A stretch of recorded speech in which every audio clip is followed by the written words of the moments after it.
A failed coup in Benin. To most of the world, it was a blip on the news cycle, a small country that many would struggle to find on a map. But for those watching the shifting sands of West African power, this wasn't just another attempted push. It was a moment that laid bare the deepening fault lines of an entire continent. From the retreat of French colonial power to the rise of a new Alliance of Sahel States, the intervention in Benin reveals a region at a breaking point. Today, we're looking at why Nigeria's Air Force just saved a democracy and why the Sahel bloc is watching with gritted teeth. Part 1. The Multinational Rescue. Last week, soldiers in Benin attempted to overthrow President Patrice Talon. The coup failed, but not because of Benin's own strength.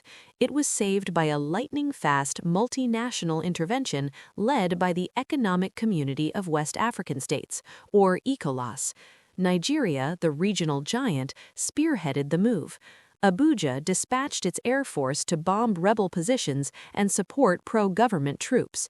But in the shadows of this operation, a familiar ghost was present: France. Discreetly following Nigeria's lead, Paris provided airlift and intelligence support from its base in Ivory Coast. For a country like France, which has been forced into an ignominious retreat from its former colonies, this was a high-stakes gamble to maintain a footprint in its backyard. Part 2. The French Paradox. Few things divide West African public opinion more than French involvement. Critics were quick to cry foul, ignoring the fact that President Talon was actually preparing to leave office voluntarily, a rarity in a region where leaders often rewrite constitutions to stay forever. Instead, the narrative focused on France as the puppeteer. This suspicion is fueled by the emergence of the Alliance of Sahel States, a new political bloc consisting of Burkina Faso, Mali, and Niger. These military-led states have kicked out French troops and withdrawn from ECOWAS, claiming that national sovereignty and self-defense are their only paths forward. During the Benin intervention, the tension spiked. Burkina Faso temporarily detained a Nigerian military plane that made an unscheduled landing. It was a clear signal: the AES does not welcome the old guard's interference.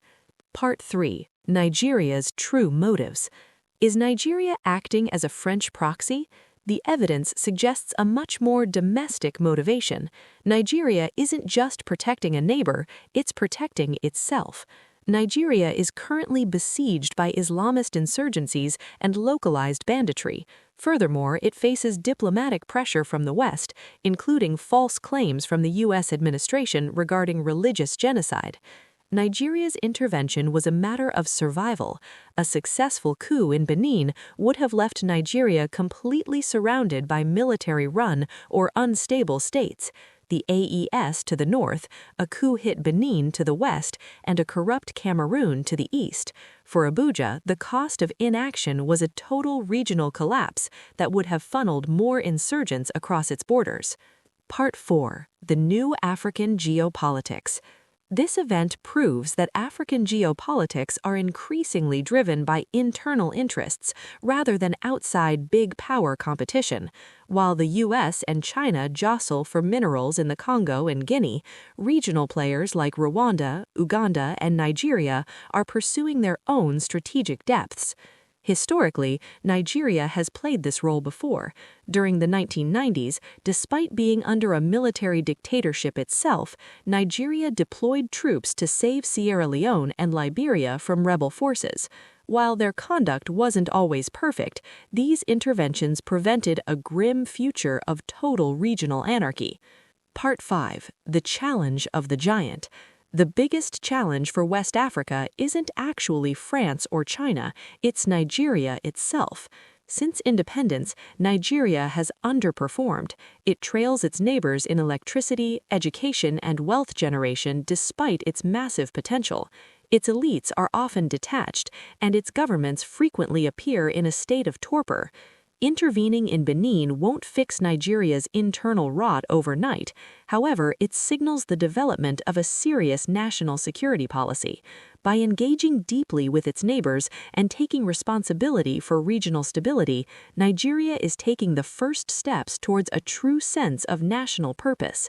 Conclusion.